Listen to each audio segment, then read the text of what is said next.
Puppy. Puppy, puppy, puppy.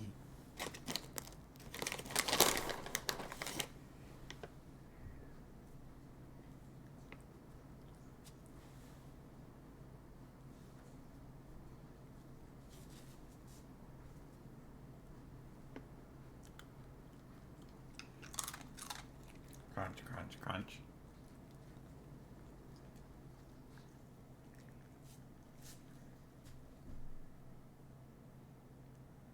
Puppy cam.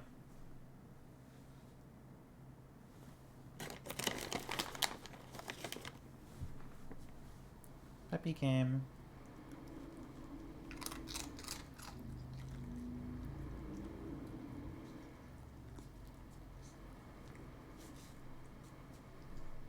Good puppy. Whoa, whoa. Hello. Yeah. It's that built-in makeup. Puppy, good boy.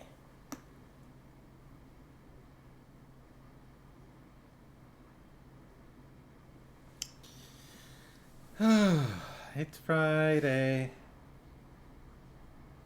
Friday night. You gonna lay down there?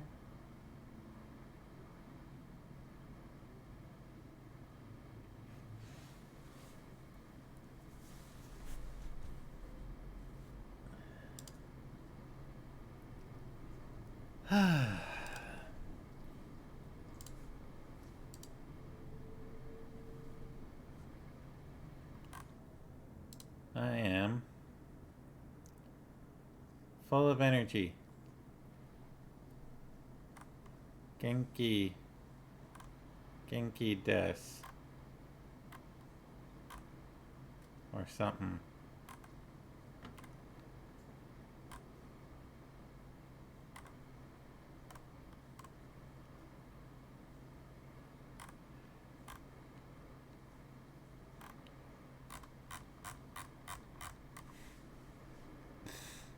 That's right.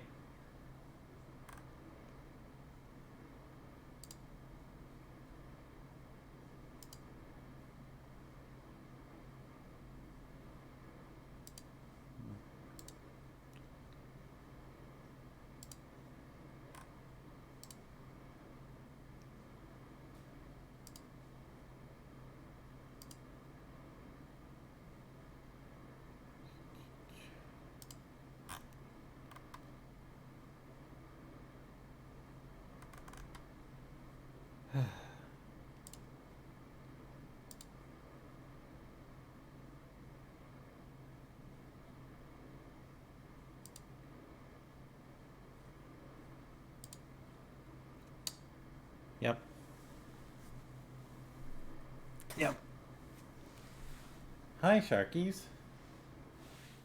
You missed the puppy cam. I could recreate the puppy cam, though. Want to see the puppy cam?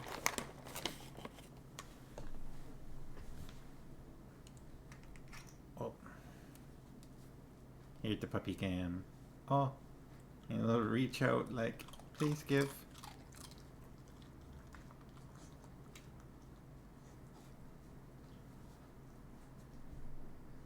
One more? One more? Prepping dinner? What's for dinner?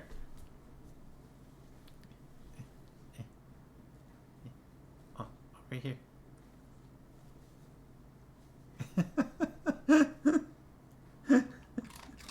The way he like reaches for it. Ham and pancakes.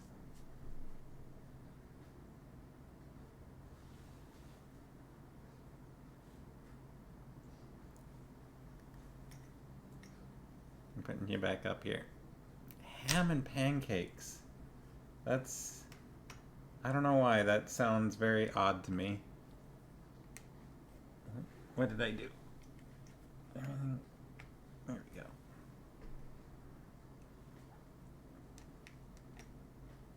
I was not expecting to hear ham and pancakes. Pretty common. I'm not big on breakfast outside of breakfast time. Breakfast outside of the morning.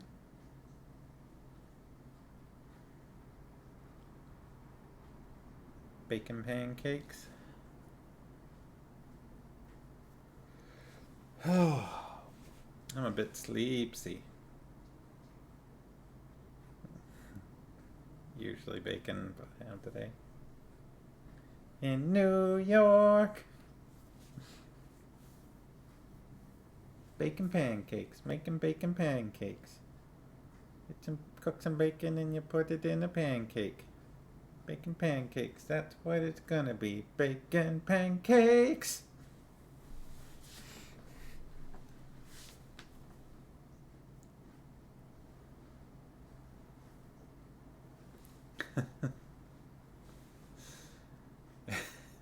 It's a good song.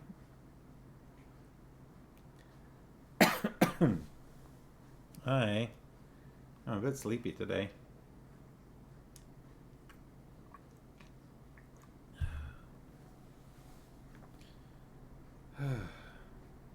So, am I interrupting dinner?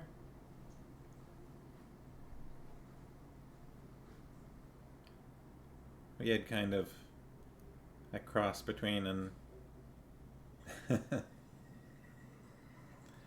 had a cross between a late lunch and an early dinner with some pho today from Little Min's. I like the there was a Gorilla's steamed hams mix up that was pretty good. I think it was Feel Good Inc. crossed with steamed hams. That's the one.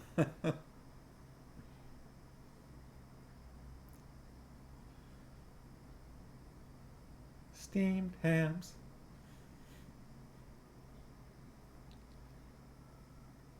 Peak internet. It's such a strange, like, why did it happen? Just like, I don't know.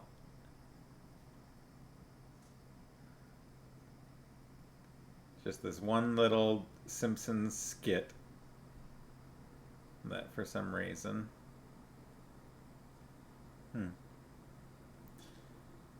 Farmhouse, in case I forget, I am just noticing that one of the lights is out over here.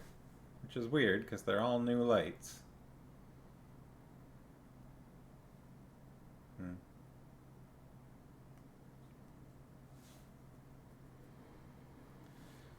Check it after, maybe it's just a bad connection or something.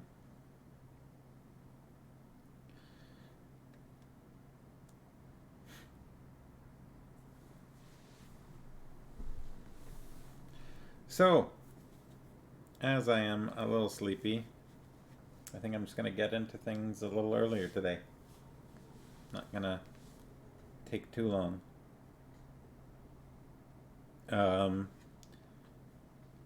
So, last time, Vimes had his dinner with the rich folks, which was pretty uncomfortable for everybody. And then that was interrupted by Carrot showing up and requesting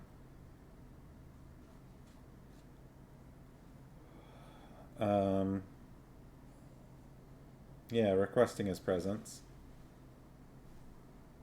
More or less just showing him the pin, and then Vimes left with him. What's a gone?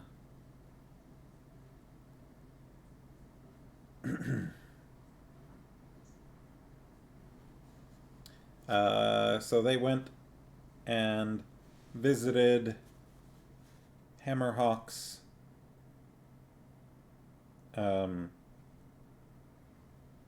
workshop, where we learned a bit about the way that dwarfs think about things like workshops and tools and such, and discovered a clue or two, one of which was a piece of paper that Vimes decided the alchemists need to take a look at, and he was not too pleased with the idea of going and visiting them himself, so he delegated it to Sergeant Colin, who delegated it to a couple of the new recruits. Which makes me kind of realize we haven't seen very much Nobby in this book so far.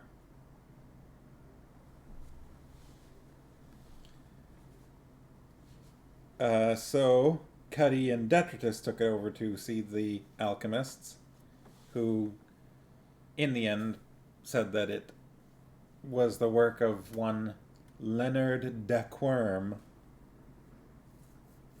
who dabbled in just about everything and wrote backwards and wanted to stick pins in lemons.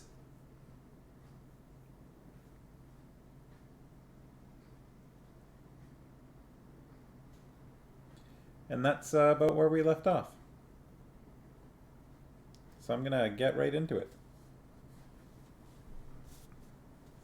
Oh, and first thing I see here is Nobby's name.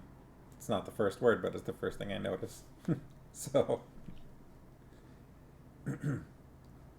"I've done this before," said Sergeant Colin, as he and Nobby approached the Fool's Guild. "Keep up against the wall when I bangs the knocker, all right?" It was shaped like a pair of artificial breasts. The sort that are highly amusing to rugby players and anyone whose sense of humor has been surgically removed. Colin gave it a quick rap and then flung himself to safety. There was a whoop, a few honks on a horn, a little tune that someone somewhere must have thought was very jolly. A small hatch slid aside above the knocker, and a custard pie emerged slowly on the end of a wooden arm. Then the arm snapped and the pie collapsed in a little heap by Colin's foot. Shaving a haircut, yeah, could be.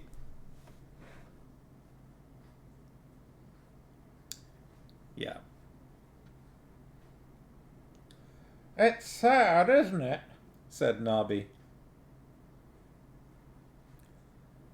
The door opened awkwardly, but only by a few inches, and a small clown stared up at him. I say, it said. "Why did the fat man knock at the door?" "I don't know," said Colin automatically. "Why did the fat man knock at the door?" They stared at each other, tangled in the punchline. "That's what I asked you," said the clown reproachfully. He had a depressed, hopeless voice. Maybe I need to work on that then. I'll bring it down. Sergeant Colin struck out towards sanity. "Sergeant Colin, night watch," he said. "And this here is Corporal Nobbs. We've come to talk to someone about the man who was found in the river, okay?" "Oh, yes. Poor Brother Beano. I suppose you'd better come in, then," said the clown. Nobby was about to push at the door when Colin stopped him and pointed wordlessly upwards. "There seems to be a bucket of whitewash over the door," he said. "Is there?" said the clown. He was very small, with huge boots that made him look like a capital L. His face was plastered with flesh-colored makeup on which a big frown had been painted. His hair had been made from a couple of old mops, painted red. He wasn't fat, but a sort of hoop in his trousers was supposed to make him look amusingly overweight. A pair of rubber braces, so that his trousers bounced up and down when he walked, were a further component in the overall picture of a complete and utter twerp. Yes, said Colin. There is. Sure? Positive. Sorry about that, said the clown. It's stupid, I know, but kind of traditional. Wait a moment. There were sounds of a stepladder being lugged into position,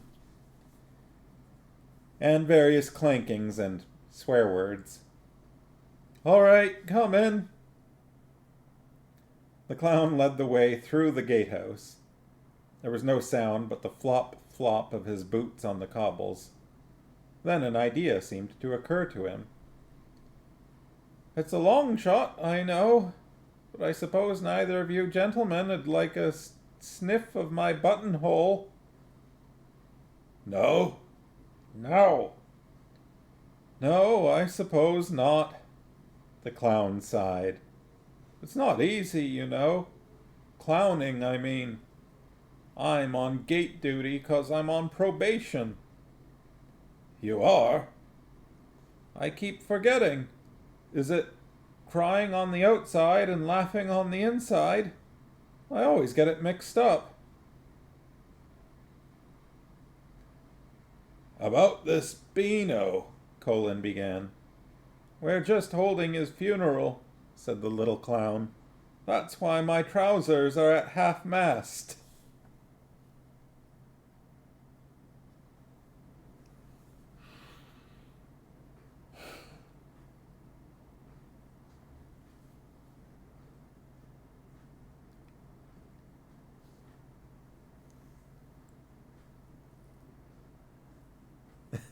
Yeah, the Fool's Guild is just awful. Just just the worst.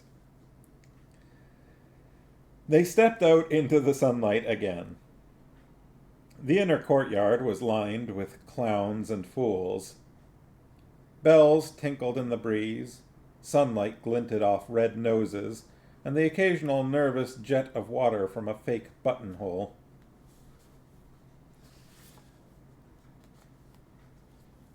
The clown ushered the guards into a line of fools. I'm sure Dr. Whiteface will talk to you as soon as we've finished, he said. My name's Boffo, by the way. He held out his hand hopefully. Don't shake it, Colin warned. Boffo looked crestfallen. Apparently, Sergeant Colin just knows all the tricks. A band struck up, and a procession of guild members emerged from the chapel. A clown walked a little way ahead, carrying a small urn. This is very moving, said Boffo. On a dais, on the opposite side of the quadrangle, was a fat clown in baggy trousers, huge braces, a bow tie that was spinning gently in the breeze, and a top hat. His face had been painted into a picture of misery. He held a bladder on a stick.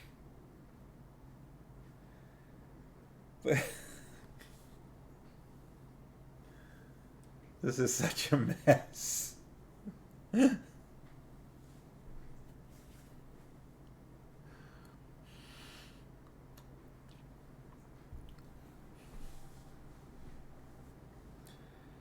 The clown with the urn reached the dais, climbed the steps, and waited. The band fell silent.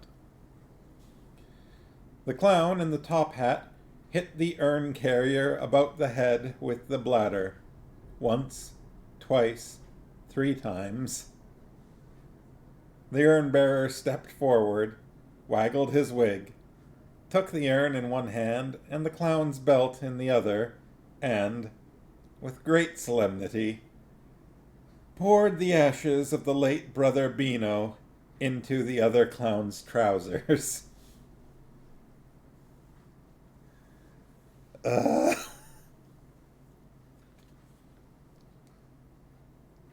A sigh went up from the audience. The band struck up the clown anthem, the March of the Idiots, and the end of the trombone flew off and hit a clown on the back of the head. He turned and swung a punch at the clown behind him, who ducked, causing a third clown to be knocked through the bass drum. Colin and Nobby looked at one another and shook their heads. Boffo produced a large red and white handkerchief and blew his nose, with a humorous honking sound. "Classic," he said. "It's what he would have wanted."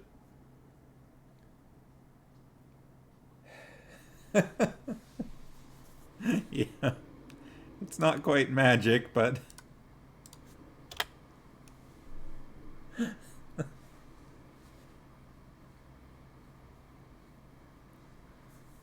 Oh.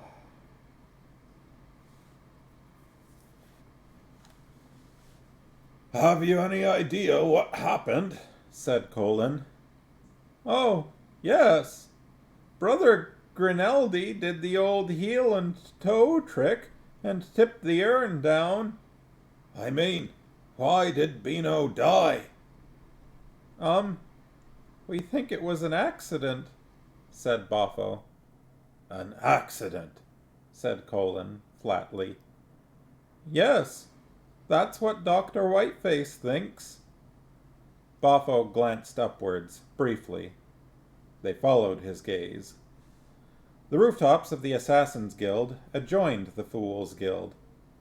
It didn't do to upset neighbors like that, especially when the only weapon you had was a custard pie edged with short-crust pastry. "That's what Dr. Whiteface thinks," said Boffo again, looking at his enormous shoes.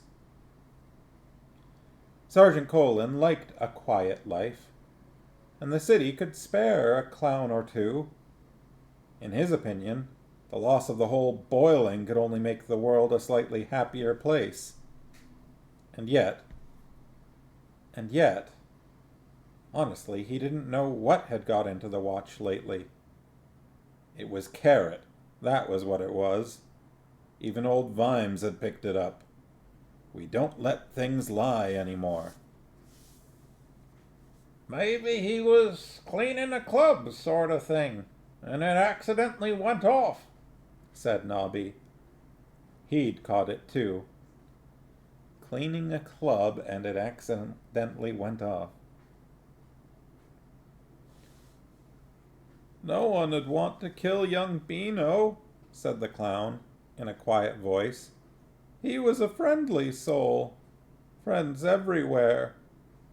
"Almost everywhere," said Colin. The funeral was over. The jesters, jokers, and clowns were going about their business, getting stuck in doorways on the way. There was much pushing and shoving and honking of noses and falling of prats. It was a scene to make a happy man slit his wrists on a fine spring morning.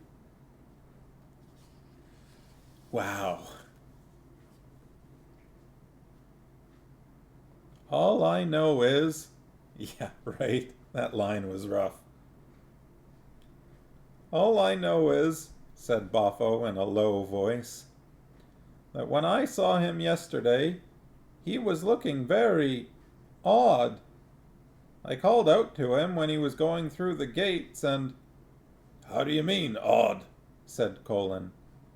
I am detectoring, he thought, with a faint touch of pride. People are helping me with my inquiries. Dunno. Odd. Not quite himself.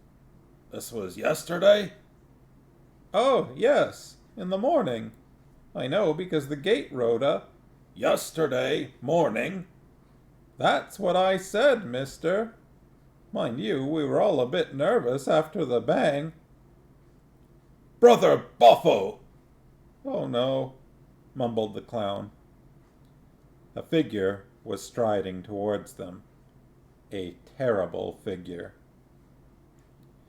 No clowns were funny. That was the whole purpose of a clown.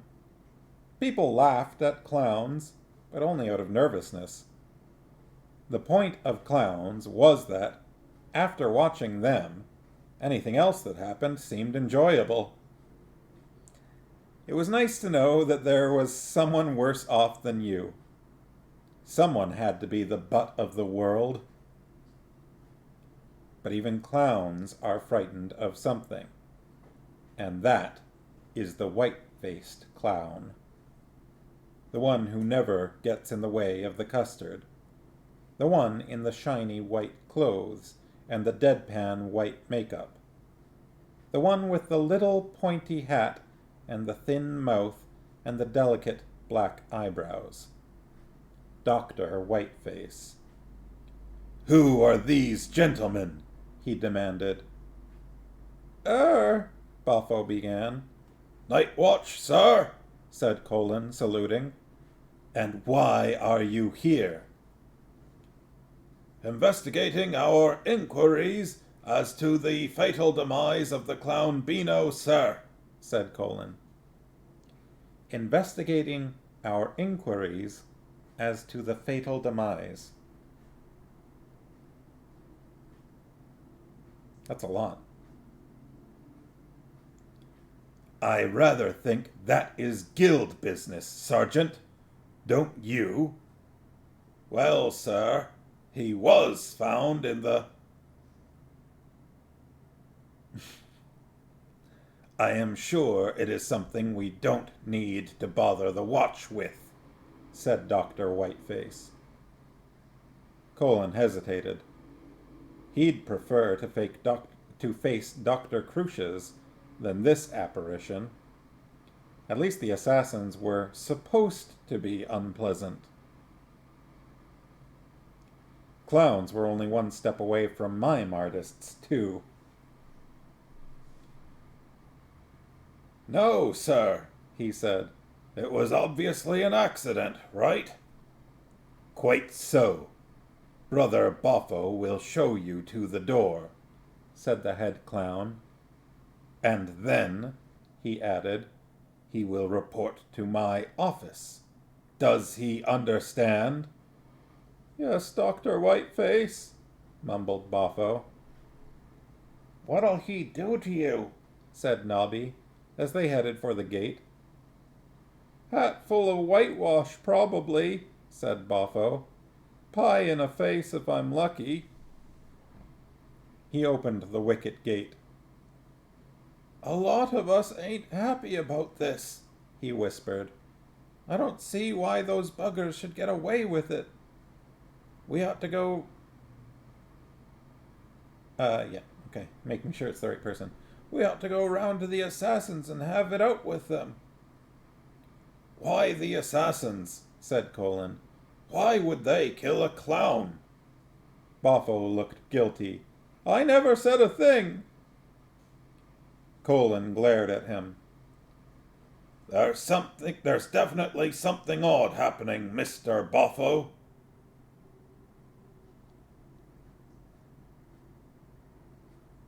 Boffo looked around, as if expecting a vengeful custard pie at any moment. "You find his nose," he hissed. "You just find his nose. His poor nose." The gate slammed shut. Sergeant Colin turned to Nobby. "Did Exhibit A have a nose, Nobby?" "Yes, Fred." "Then what was that about?" "Search me." Nobby scratched a promising boil. "Perhaps he meant a false nose. You know, those red ones on elastic. The ones," said Nobby, "they think are funny. He didn't have one." Colin rapped on the door, taking care to stand out of the way of any jolly amusing booby traps. The hatch slid aside. "Yes," hissed Boffo. "Did you mean his false nose?" said Colin. "His real one! Now bugger off!" The hatch snapped back. "Mental," said Nobby firmly. Beano had a real nose. Did it look wrong to you? Said Colin. No, it had a couple of holes in it. Well, I don't know about noses, said Colin, but either Brother Boffo is dead wrong, or there's something fishy going on. Like what? Well, Nobby, you're what I might call a career soldier, right? That's right, Fred. How many dishonorable discharges have you had? Lots, said Nobby proudly. But I always puts a poultice on 'em.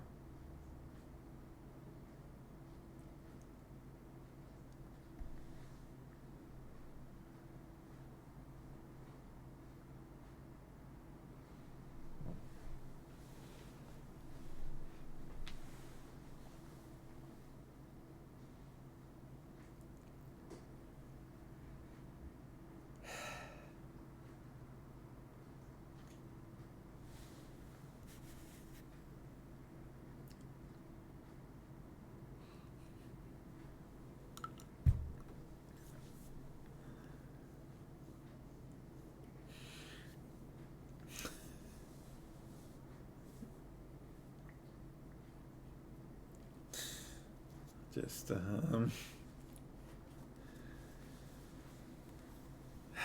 Well, have a good weekend, everybody.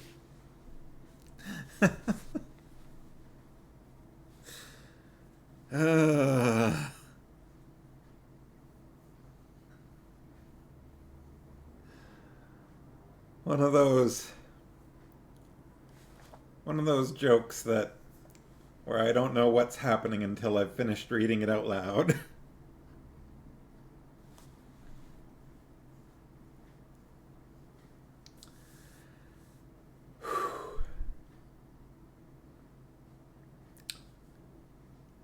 You've been on a lot of battlefields, ain't you? Dozens.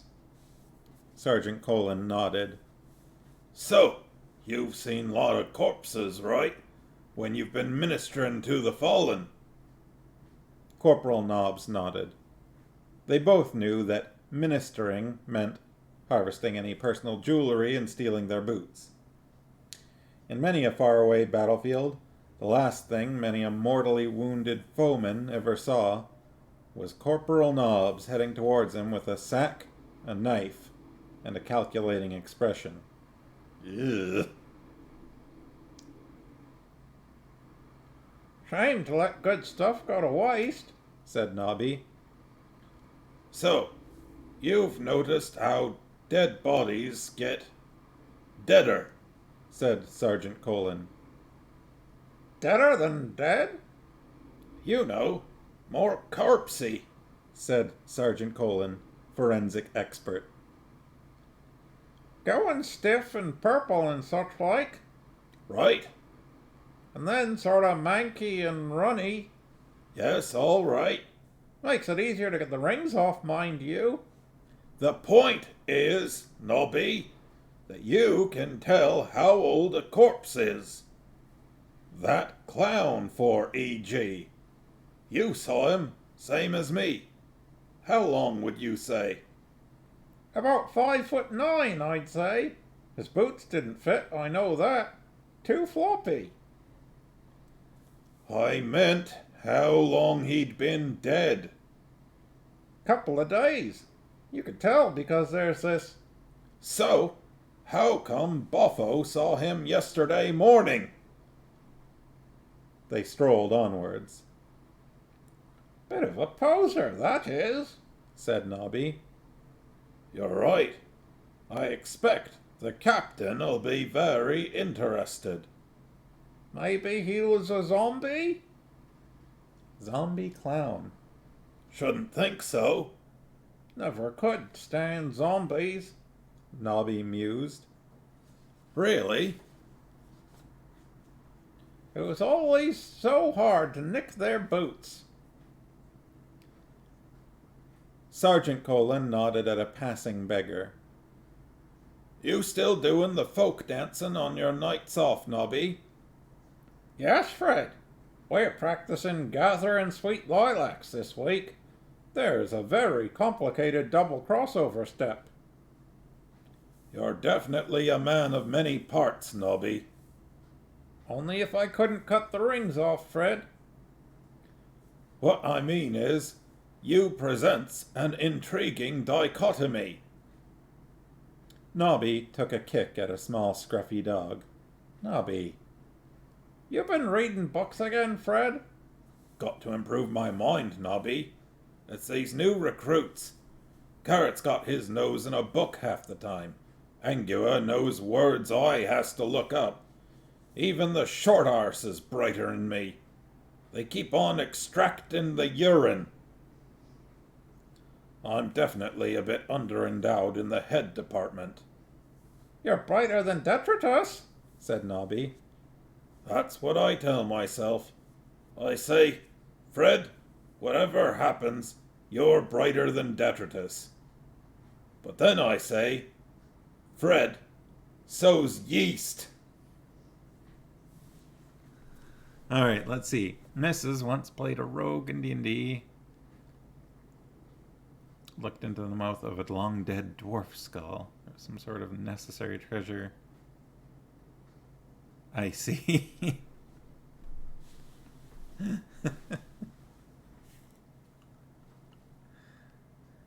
Well, the skull wasn't using them, right?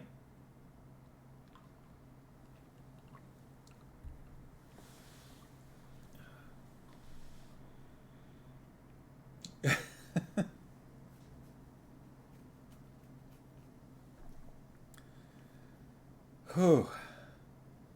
Well, that was a whole scene. There was definitely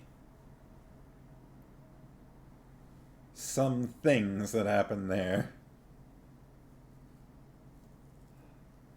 That whole, like, the door, the whole bit with the door was just so sad.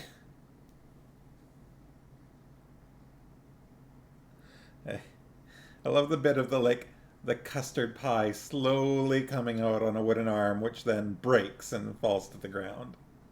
Just like...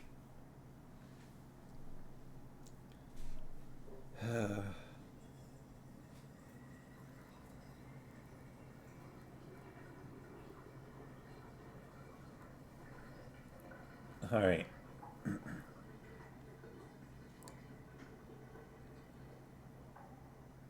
He turned away from the window. So, the damn watch.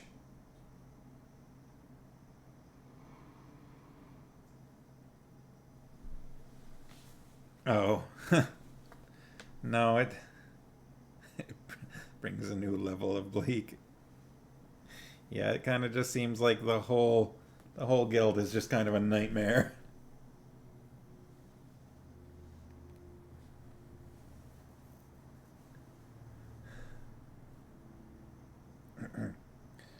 So, the damn watch. That damn Vimes. Exactly the wrong man in the wrong place. Why didn't people learn from history? Treachery was in his very genes. How could a city run properly with someone like that poking around? That wasn't what a watch was for. Watchmen were supposed to do what they were told and see to it that other people did too. Someone like Vimes could upset things. Not because he was clever. A clever watchman was a contradiction in terms. But sheer randomness might cause trouble. The gone lay on the table. What shall I do about Vimes? Kill him. Angua woke up. It was almost noon.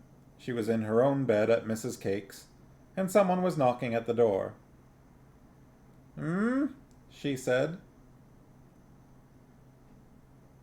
Let's see. I don't know. Shall I ask him to go away? Said a voice from around keyhole level. Angua thought quickly. The other residents had warned her about this. She waited for her cue.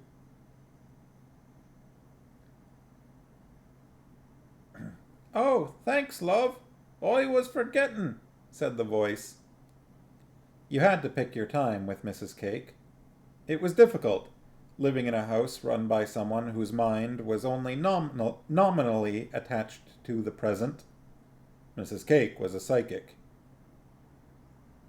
"You've got your precognition switched on again, Mrs. Cake," said Angua, swinging her legs out of bed and rummaging quickly through the pile of clothes on the chair. "Where do we got to?" said Mrs. Cake, still on the other side of the door. "You just said, 'I don't know, shall I ask him to go away, Mrs. Cake?'" said Angua. Clothes. That was always the trouble. At least a male werewolf only had to worry about a pair of shorts and pretend he'd been on a brisk run. "Right," Mrs. Cake coughed. "There's a young man downstairs asking for you," she said. "Who is it?" said Angua. There was a moment's silence. "Yes, I think that's all sorted out," said Mrs. Cake. "Sorry, dear. I gets terrible headaches if people don't fill in the right bits. Are you human, dear?" Footnote. More usually, a landlady would ask, "Are you decent?" But Mrs. Cake knew her lodgers. "You can come in, Mrs. Cake." I feel like this scene is one of the few that is more confusing to read out loud than it was to just read in my head. Because in my head, I could kind of go back and forth in the conversation and line things up.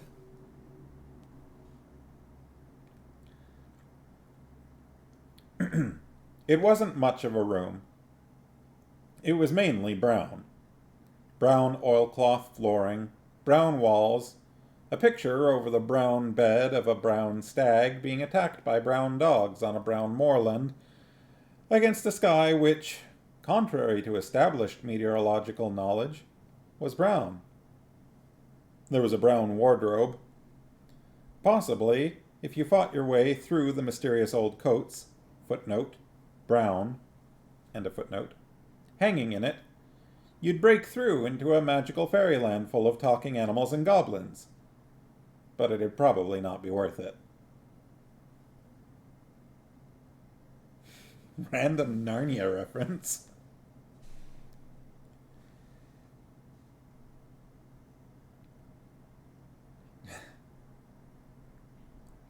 Mrs. Cake entered.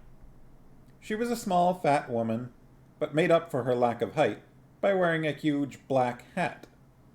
Not the pointy witch variety, but one covered with stuffed birds, wax fruit, and other assorted decorative items, all painted black.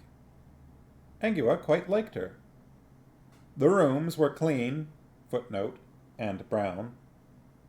The rates were cheap, and Mrs. Cake had a very understanding approach to people who lived slightly unusual lives, and had, for example, an aversion to garlic. Her daughter was a werewolf, and she knew all about the need for ground floor windows and doors with long handles that a paw could operate.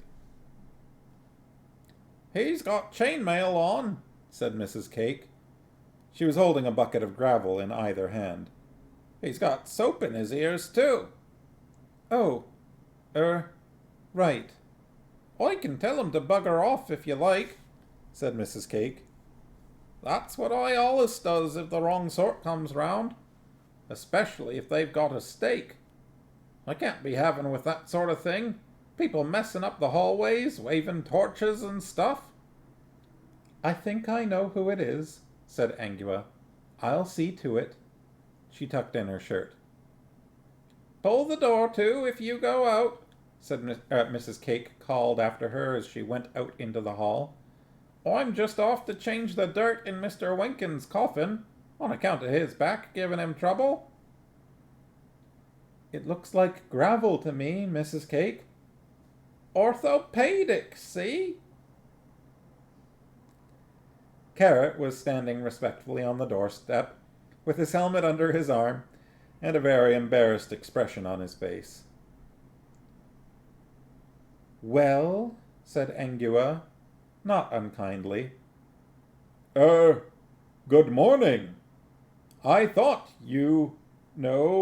perhaps, you not knowing very much about the city, really. I could, if you like, if you don't mind, not having to go on duty for a while, show you some of it? For a moment, Angua thought she'd contracted prescience from Mrs. Cake. Various futures flitted across her imagination. I haven't had breakfast, she said. They make a very good breakfast in Gimlet's Dwarf Delicatessen in Cable Street. It's lunchtime. It's breakfast time for the night watch. I'm practically vegetarian. He does a soya rat. She gave in. I'll fetch my coat. Har, har, said a voice full of withering cynicism. She looked down. Gaspode was sitting behind Carrot, trying to glare while scratching himself furiously. Last night we chased a cat up a tree, said Gaspode. You and me, eh? We could make it. Fate has thrown us together, style of thing. Go away! Sorry, said Carrot. Not you, that dog. Carrot turned. Him? Is he bothering you now? He's a nice little chap.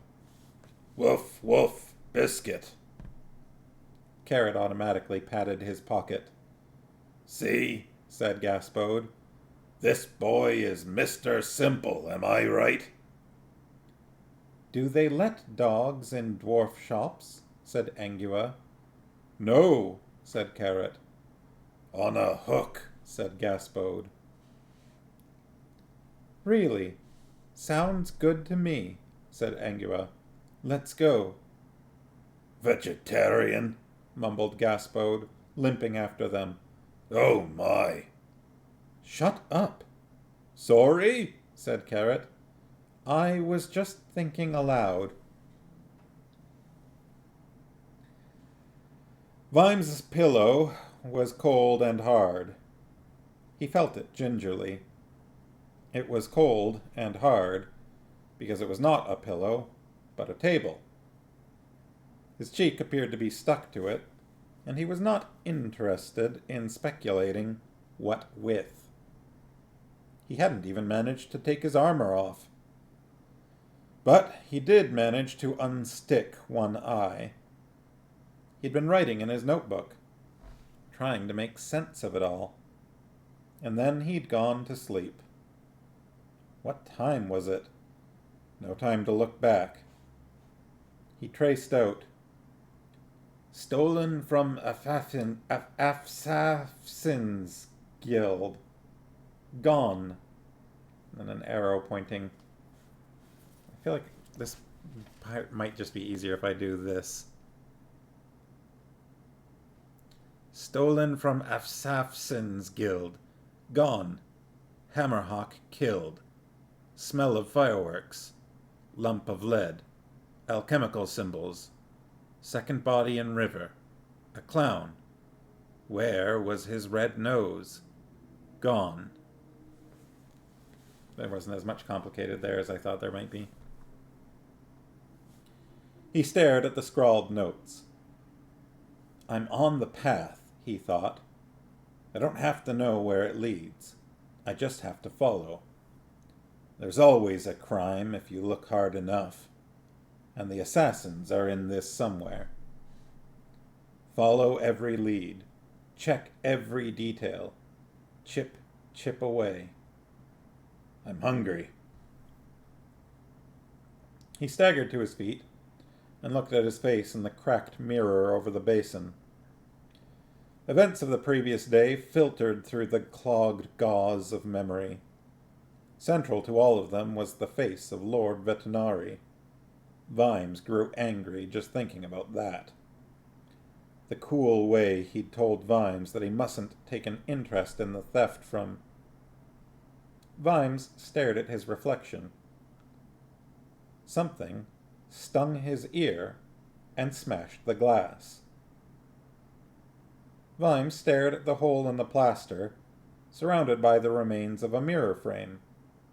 Around him, the mirror glass tinkled to the floor.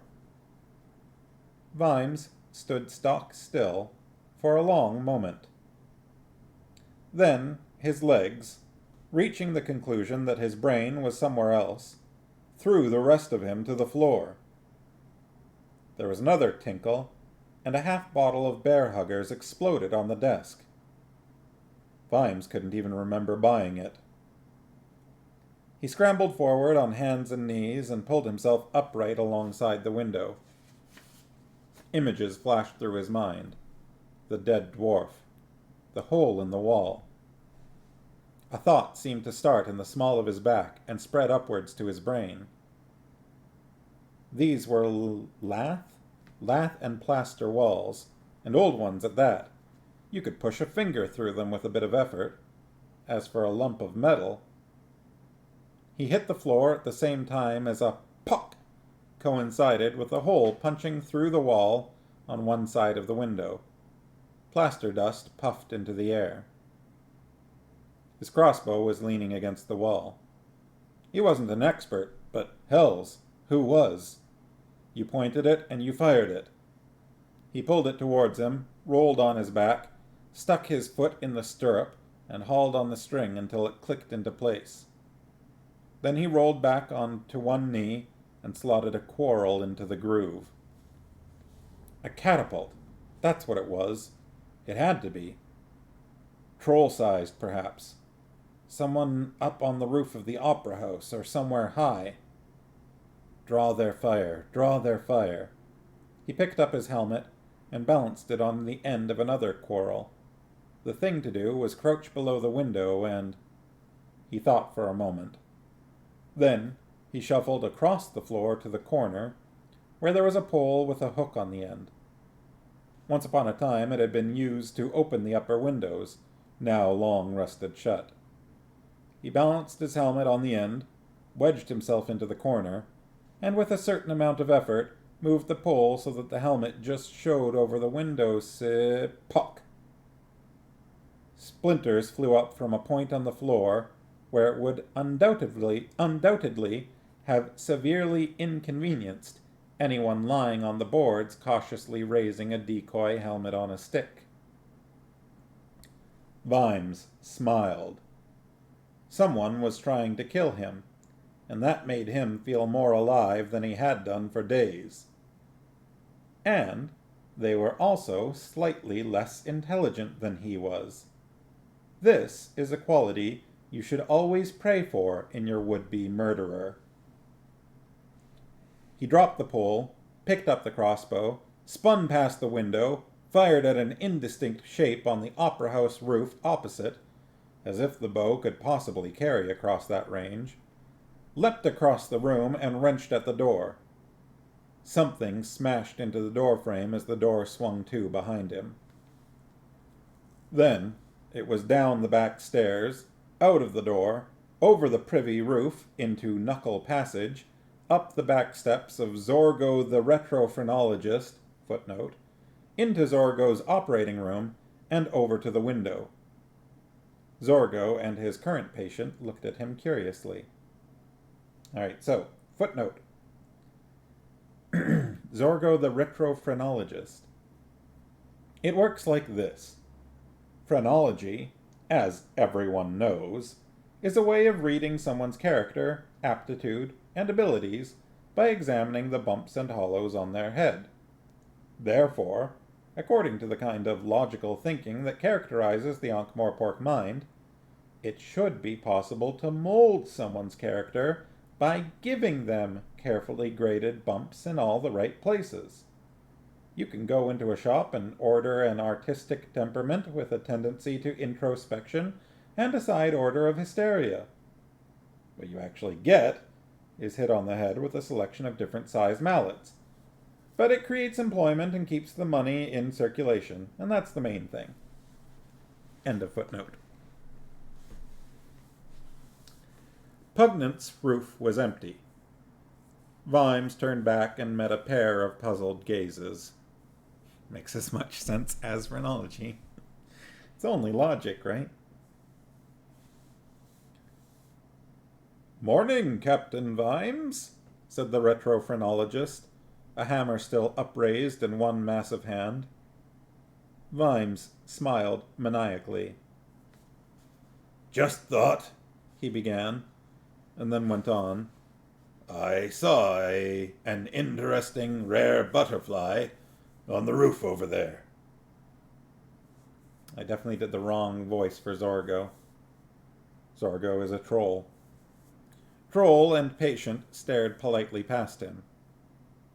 "But there wasn't," said Vimes. He walked back to the door. "Sorry to have bothered you," he said, and left. Zorgo's patient watched him go with interest. "Didn't he have a crossbow?" he said. "Bit odd, going after interesting rare butterflies with a crossbow." Zorgo readjusted the fit of the grid on his patient's bald head. "Dunno," he said. "I suppose it stops them creating all these damn thunderstorms." He picked up the mallet again. "Now, what were we going for today? Decisiveness, yes?" "Yes. Well, no. Maybe?" "Right. Zorgo took aim. This," he said with absolute truth, "won't hurt a bit."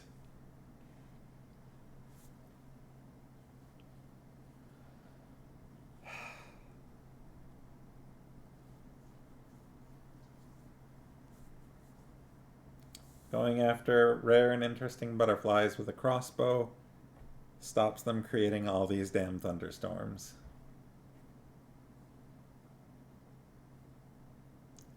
Got like an eyelash in my eye.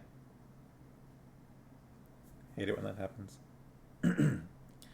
Okay.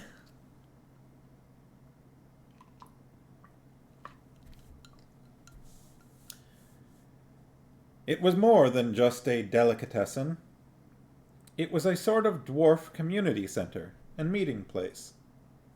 The babble of voices stopped when Angua entered, bending almost double, but started up again with slightly more volume and a few laughs when Carrot followed. He waved cheerfully at the other customers. Then he carefully removed 2 chairs. It was just possible to sit upright if you sat on the floor. "Very nice," said Angua. "Ethnic." "I come in here quite a lot," said Carrot. "The food's good, and, of course, it pays to keep your ear to the ground." "That'd certainly be easy here," said Angua, and laughed. "Pardon?" "Well, I mean, the ground is so much closer." She felt a pit opening wider with every word. The noise level had suddenly dropped again. Said Carrot, staring fixedly at her. "How can I put this? People are talking in Dwarfish, but they're listening in human." "Sorry." Carrot smiled, and then nodded at the cook behind the counter and cleared his throat noisily. I think I might have a throat sweet somewhere, Angua began. I was ordering breakfast, said Carrot. You know the menu off by heart? Oh, yes, but it's written on the wall as well. Angua turned and looked again at what she'd thought was merely random scratches. It's Ogham, said Carrot, an ancient and poetic runic script whose origins are lost in the mists of time, but it's thought to have been invented even before the gods. Gosh, what does it say? Carrot really cleared his throat this time. Sauce, egg, beans, and rat, 12p. Sauce, rat, and fried slice, 10p. Cream cheese rat, 9p. Rat and beans, 8p. Rat and ketchup, 7p. Rat, 4p. Why does ketchup cost almost as much as the rat? Said Angua. Have you tried rat without ketchup? Said Carrot.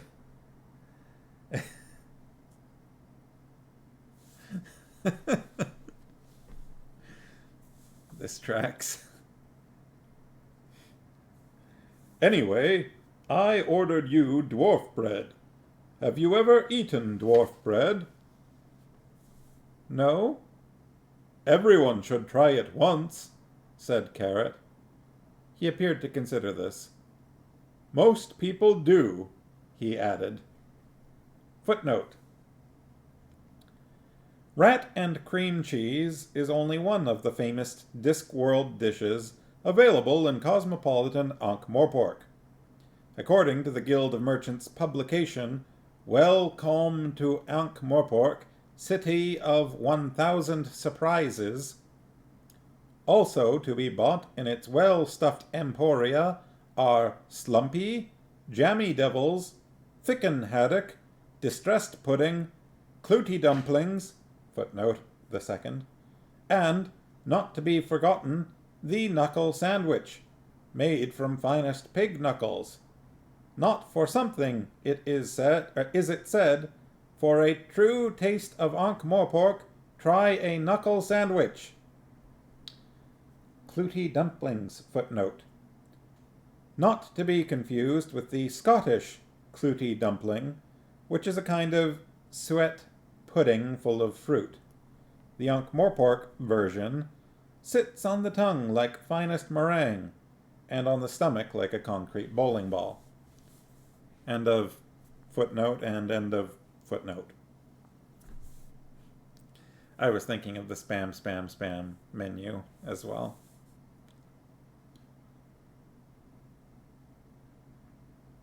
I'm a little surprised that that footnote didn't actually have anything to do with dwarf bread.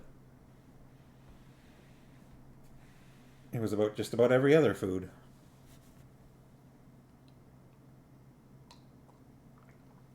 Slumpy, jammy devils, thicken haddock, distressed pudding, clooty dumplings, and the knuckle sandwich.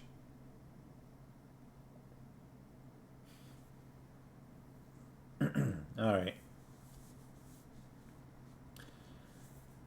3.5 minutes after waking up, Captain Samuel Vimes, night watch, staggered up the last few steps to the roof of the city's opera house, gasped for breath, and threw up allegro ma non troppo. Then he leaned against the wall, waving his crossbow vaguely in front of him.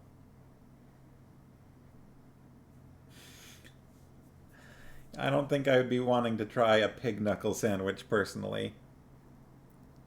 Maybe a jammy devil.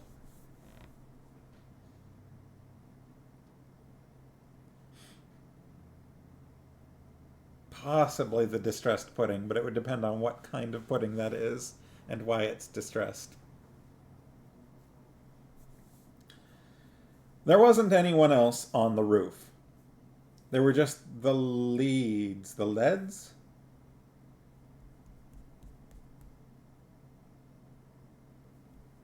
I don't know if that should be leads or leads. Just the leads stretching away, drinking up the morning sunlight.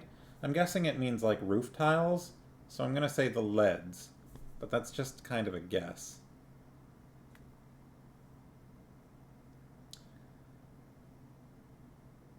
Not that it's likely to come up again. It was already almost too hot to move. When he felt a bit better, he poked around among the chimneys and skylight. But there were a dozen ways down, and 1,000 places to hide. He could see right into his room from here. Come to that, he could see into the rooms of most of the city. Catapult. No. Oh well. At least there'd been witnesses. He walked to the edge of the roof and peered over. "Hello there," he said. He blinked. It was 6 stories down, and not a sight to look at on a recently emptied stomach. It was Leads. That's why I wasn't sure if it was leads or leads. Said there were just the Leads stretching away, drinking up the morning sunlight.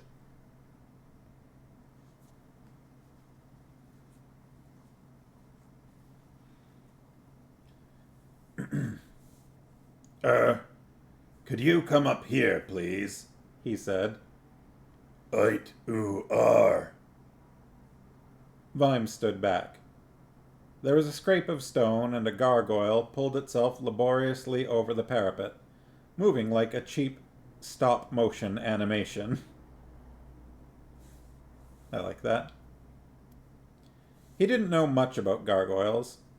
Carrot had said something once about how marvelous it was, an urban troll species that had evolved a symbiotic relationship with gutters, and he had admired the way they funneled runoff water into their ears and out through fine sieves in their mouths.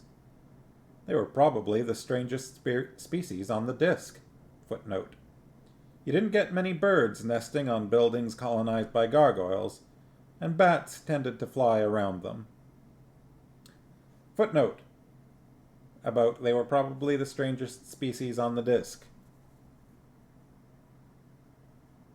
Yeah, leads. Wrong.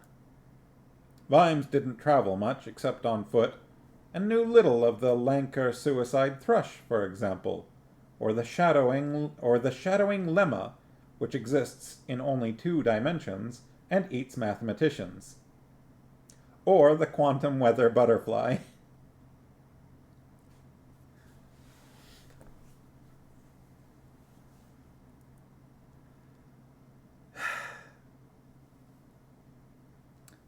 The Shadowing Lemma, which exists in only 2 dimensions and eats mathematicians. Or the quantum weather butterfly. But it is possible that the strangest, and possibly saddest, species on Discworld is the hermit elephant. This creature, lacking the thick hide of its nearer relatives, lives in huts, moving up and building extensions as its size increases. It's not unknown for a traveler on the plains of Hawandaland to wake up in the morning in the middle of a village that wasn't there the night before. The hermit elephant, like a hermit crab, except it builds huts for itself.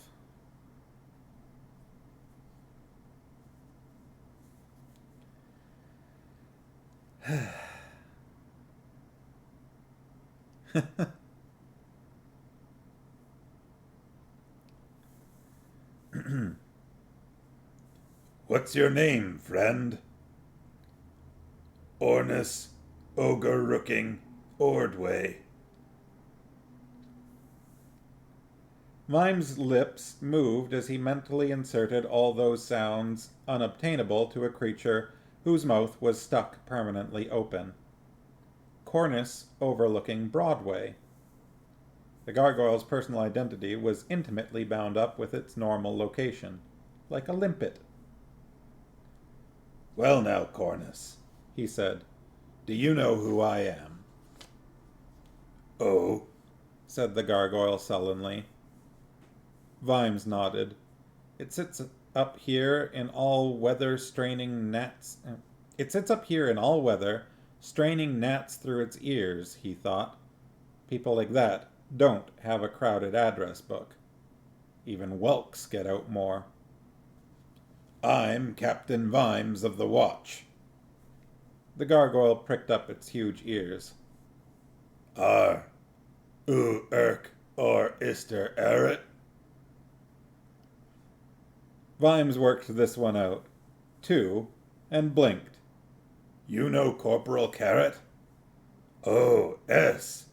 On os eret. Vimes snorted.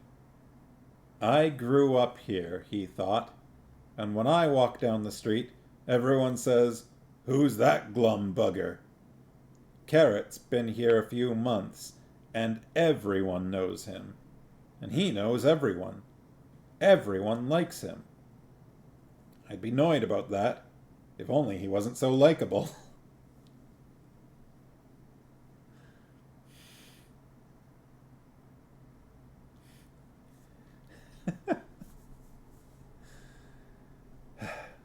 You live right up here, said Vimes, interested despite the more pressing problem on his mind. How come you know Eret? Carrot. Kens uk ear imes and ox uug. As egg. Did someone else come up here just now? Egg.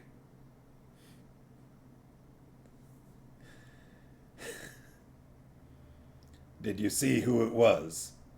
Oh, ut is oat on I ed, ang et og a irk, I oring an a ong or o earns et. Hollowferns Street, Vimes translated. Whoever it was would be well away by now.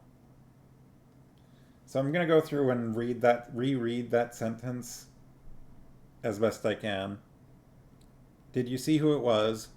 No. He put his boot on my head and set off a firework. And then maybe running away along Hollowferns Street. Something running away along Hollowferns Street. Hollowfern Street, Vimes translated. Whoever it was would be well away by now. Add a ick, Cornus volunteered. a irk, hidik. A what? Irk. Uo? Ang, uk, arks, ukex, ang. Oh, fireworks. Egg. Ax I ed. A fireworks stick? Like a rocket stick? Oh, iot. A tick. Oint. Ik goes ang. You pointed and it goes bang. Egg. Vimes scratched his head. Sounded like a wizard's staff. But they didn't go bang. Well, thanks, he said. You've been elkful. He turned back towards the stairs. Someone had tried to kill him. And the patrician had warned him against investigating the theft from the Assassin's Guild. Theft, he said. Up until then, Vimes hadn't even been certain there had been a theft. And then, of course, there are the laws of chance. They play a far greater role in police procedure than narrative causality would like to admit. For every murder solved by the careful discovery of a vital footprint or a cigarette end, 100 failed to be resolved because the wind blew some leaves the wrong way, or it didn't rain the night before. So many crimes are solved by a happy accident, by the random stopping of a car, by an overheard remark, by someone of the right nationality happening to be within 5 miles of the scene of the crime without an alibi. Ugh.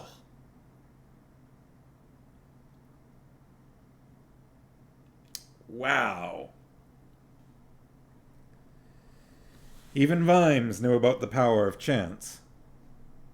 His sandal clinked against something metallic. That one was rough. That one was really rough.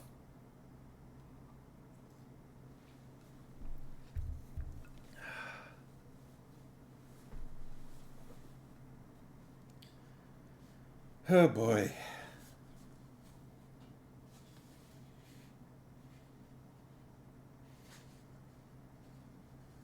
Pulling no punches with his commentary on that one. Yeah. This book is definitely much heavier than Guards. Looks like this next scene is about 7 pages long, but as we learned previously, 7 pages isn't as long in this book as it is in the Belgariad, so I think we should get through it and then see how everybody's feeling. "And this," said Corporal Carrot, "is the famous commemorative arch celebrating the Battle of Crumhorn. We won it, I think. It's got over 90 statues of famous soldiers. It's something of a landmark." Should have put up a statue to the accountants, said a doggy voice behind Angua. First battle in the universe where the enemy were persuaded to sell their weapons. "Where is it, then?" said Angua, still ignoring Gaspode. "Ah, yes, that's the problem," said Carrot. "Excuse me, Mr. Scant. This is Mr. Scant, official keeper of the monuments.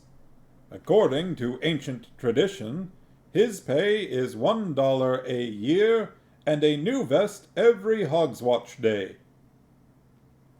There was an old man sitting on a stool at the road junction with his hat over his eyes. He pushed it up. "Afternoon, Mr. Carrot. You'll be wanting to see the triumphal arch, will you?" "Yes, please." Carrot turned back to Angua. "Unfortunately, the actual practical design was turned over to Bloody Stupid Johnson." The old man eventually produced a small cardboard box from a pocket and reverentially took off the lid. "Where is it?" "Just there," said Carrot, "behind that little bit of cotton wool." "Oh." "I'm afraid that for Mr. Johnson, accurate measurements were something that happened to other people." Mr. Scant closed the lid. "He also did the Quirm Memorial, the Hanging Gardens of Ankh, and the Colossus of Morpork," said Carrot. "The Colossus of Morpork?" said Angua. Mr. Scant held up a skinny finger. "Ah," he said. "Don't go away. He started to pat his pockets. Got 'em here somewhere."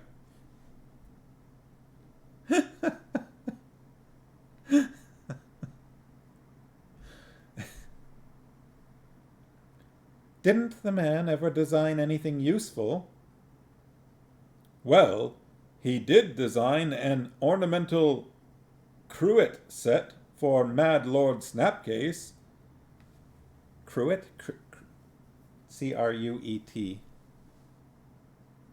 Depending on the detail, that could be pretty impressive. Yeah, cool little action figure. The Colossus of Morpork. He got that right? Not exactly. But here's an interesting fact. 4 families live in a salt shaker, and we use the pepper pot for storing grain. Angua smiled. Interesting facts. Carrot was full of interesting facts about Ankh-Morpork. Angua felt she was floating uneasily on a sea of them. Walking along a street with Carrot was like having 3 guided tours rolled into one. Now here, said Carrot, is the Beggars' Guild. They're the oldest of the guilds. Not many people know that. Is that so? People think it'd be the Fools or the Assassins. Ask anyone. They'll say, the oldest guild in Ankh-Morpork is certainly the Fools' Guild or the Assassins' Guild. But they aren't. They're quite recent. But there's been a Beggars' Guild for centuries. Really? Said Angua weakly. In the last hour she'd learned more about Ankh-Morpork than any reasonable person wanted to know. She vaguely suspected that Carrot was trying to court her. But, instead of the usual flowers or chocolate, he seemed to be trying to gift-wrap a city. And despite all her better instincts, she was feeling jealous. Of a city! Ye gods, I've known him a couple of days. It was the way he wore the place.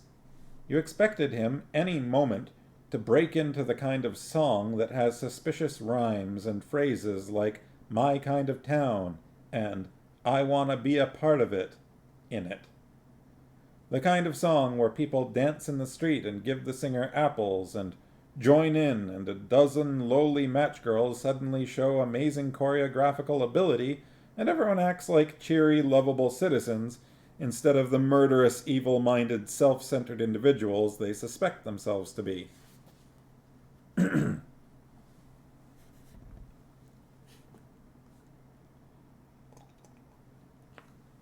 But the point was that if Carrot had erupted into a song and dance, people would have joined in. Carrot could have jollied a circle of standing stones to form up behind him and do a rumba.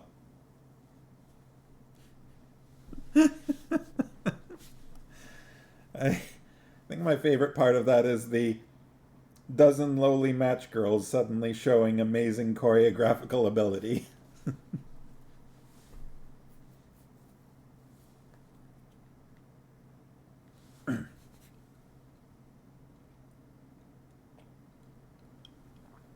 Oh boy. There's some very interesting old statuary in the main courtyard, he said, including a very good one of Jimmy, the god of beggars. I'll show you. They won't mind. He rapped on the door. You don't have to, said Angua. It's no trouble. The door opened. Angua's nostrils flared. There was a smell. A beggar looked Carrot up and down. His mouth dropped open. It's Cumbling Michael, isn't it? Said Carrot in his cheery way. The door slammed. Well, that wasn't very friendly, said Carrot. Stinks, don't it? Said a nasty little voice from somewhere behind Angua. While she was in no mood to acknowledge Gaspode, she found herself nodding. Although the beggars were an entire cocktail of odors, the second biggest one was fear, and the biggest of all was blood. The scent of it made her want to scream. There was a babble of voices behind the door, and it swung open again. This time, there was a whole crowd of beggars there. They were all staring at Carrot. All right, Your Honor, said the one hailing as Cumbling Michael. We give in. How did you know? How did we know what? Carrot began, but Angua nudged him. Someone's been killed here, she said. Who's she? Said Cumbling Michael. Lance Constable Angua is a man of the watch, said Carrot. Har har, said Gaspode. I must say you people are getting better, said Cumbling Michael. We only found the poor thing a few minutes ago. Angua could feel Carrot opening his mouth to say, who.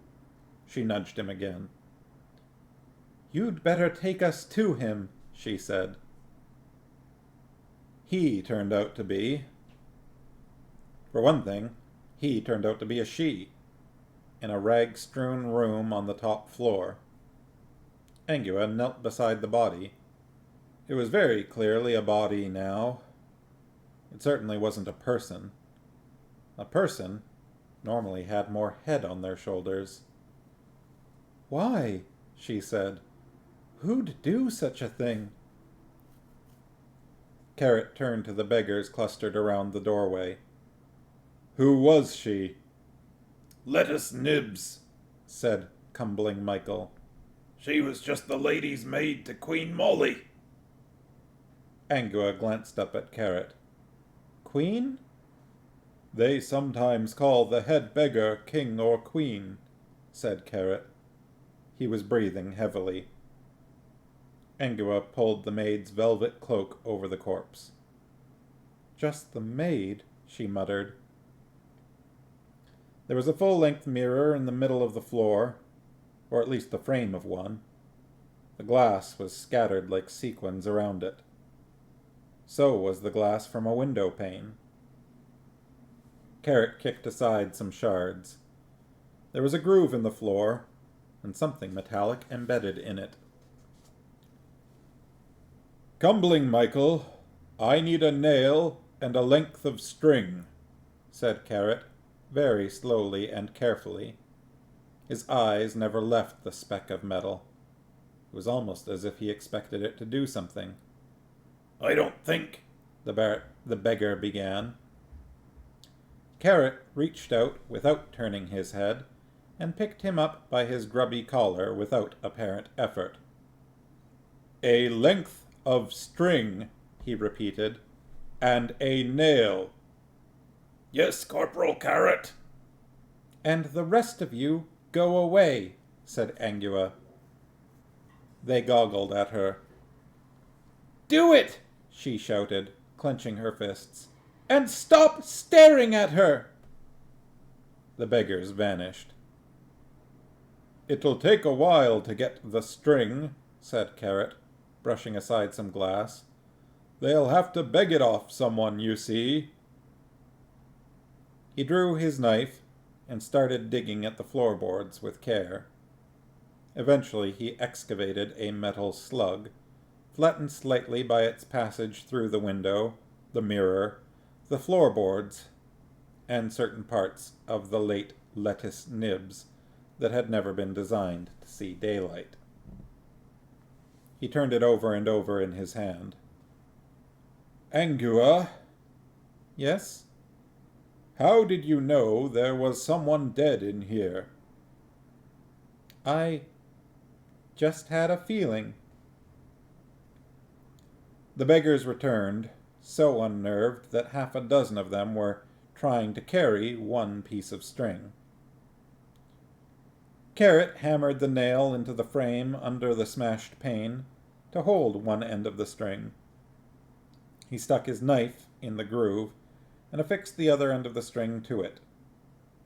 Then he lay down and sighted up the string. Good grief! What is it? It must have come from the roof of the opera house. Yes? So? That's more than 200 yards away. Yes? The thing went an inch into an oak floor. Did you know the girl at all? Said Angua, and felt embarrassed at asking. Not really. I thought you knew everyone. She was just someone I'd seen around. The city's full of people who you just see around. Why do beggars need servants?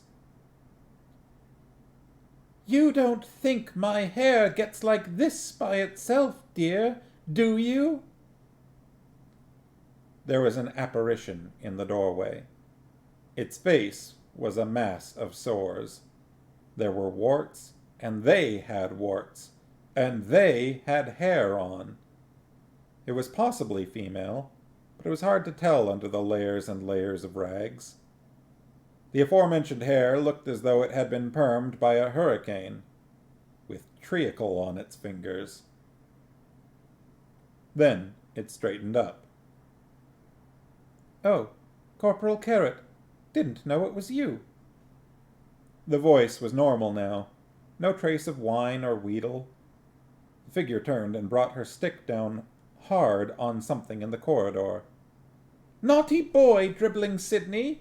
You could have told it were Corporal Carrot. Arg! The figure strode into the room. And who's your lady friend, Mr. Carrot? This is Lance Constable Angua. Angua, this is Queen Molly of the Beggars.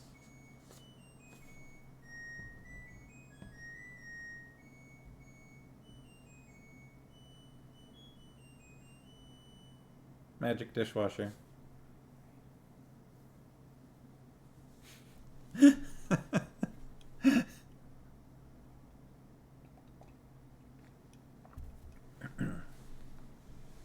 For once, Angua noted, someone wasn't surprised to find a female in the watch. Queen Molly nodded at her as one working woman to another. The Beggars' Guild was an equal opportunity non-employer.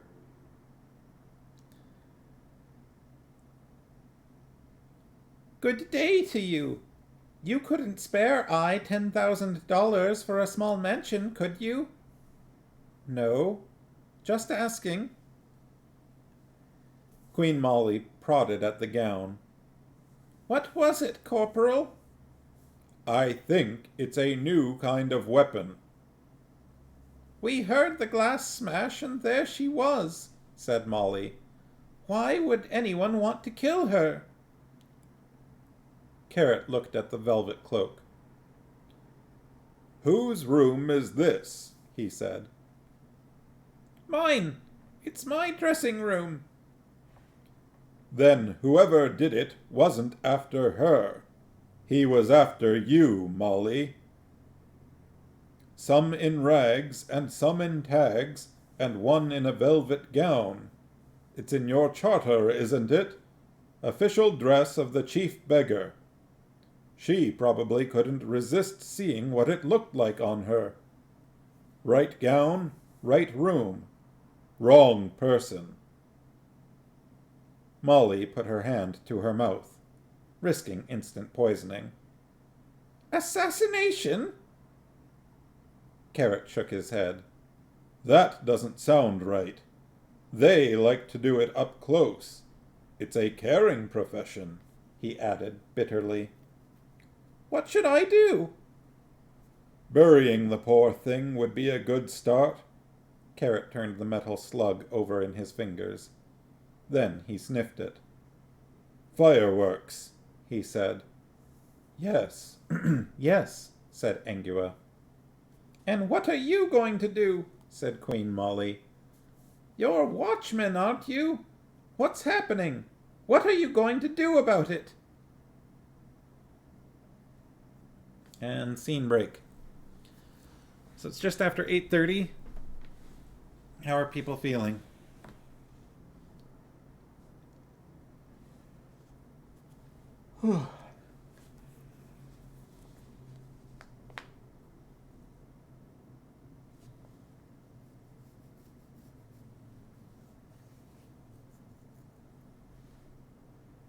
You couldn't spare $10,000 for a small mansion, could you?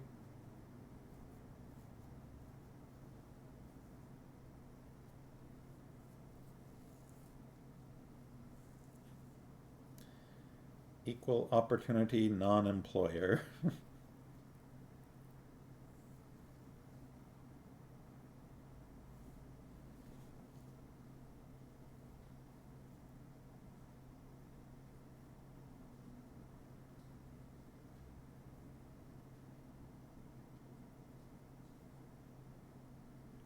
Alright.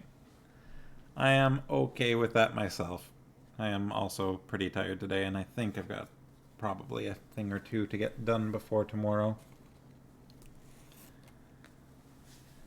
Pretty sure in Guards, the beggar's leader was a king. Yeah, I definitely remembered another character making a similar sort of request. I wonder if the dragon maybe got a hold of him or something. Or a 4-course meal. Well, there was some fun stuff in the parts we read tonight.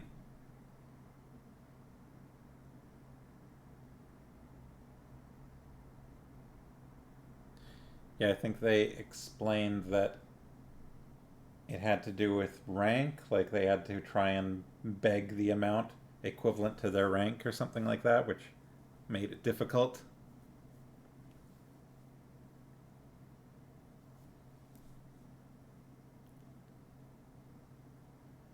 Discworld Flash Mob.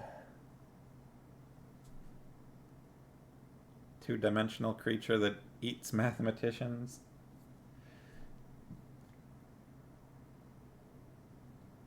Jelly Devils or Jammy Devils or whatever. Yeah, there was a lot of information hidden in footnotes, especially in this one, but also Carrot's tour of Ankh-Morpork. We're getting more about Bloody Stupid Johnson.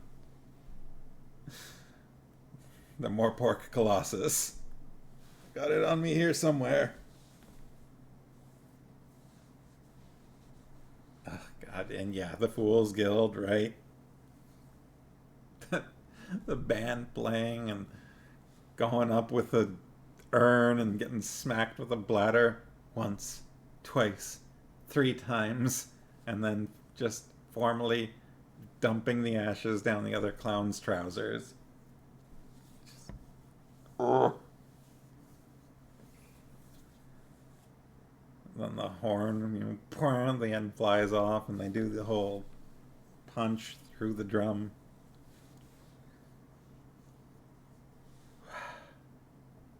Yeah. Apparently. Traditions must be observed.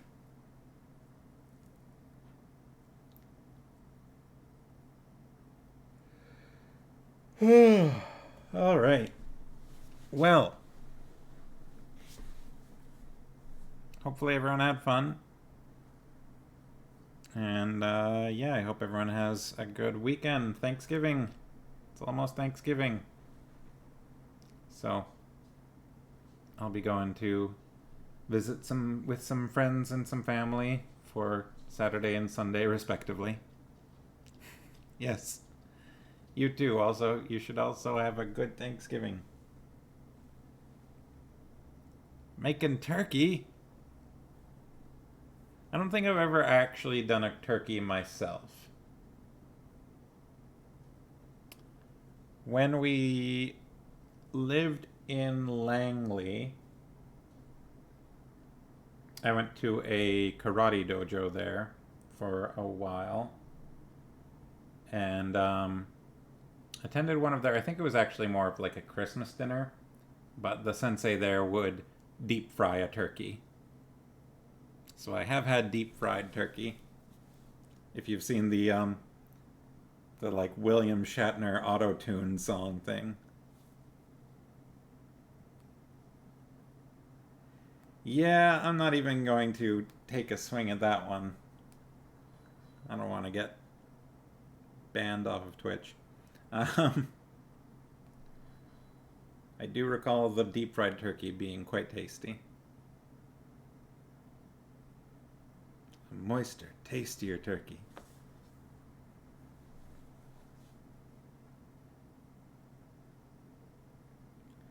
I don't know if we're going to actually have turkey on Sunday. Somewhat smoked turkey? That would be tasty. As long as it didn't get too dry, that would be what I would... Something you have to be aware of with turkey, right? Partially smoked on a barbecue. Yeah, I'm not really sure what we've got in store for this Thanksgiving specifically. My family's been through a lot recently, so, you know. Mashed potatoes. Alright. Well, happy Thanksgiving, everyone. And I'll be back here next Wednesday. Unless anything comes up, in which case I'll let you know. So have a great weekend. And enjoy your time with your families. Okay, good night. Bye-bye.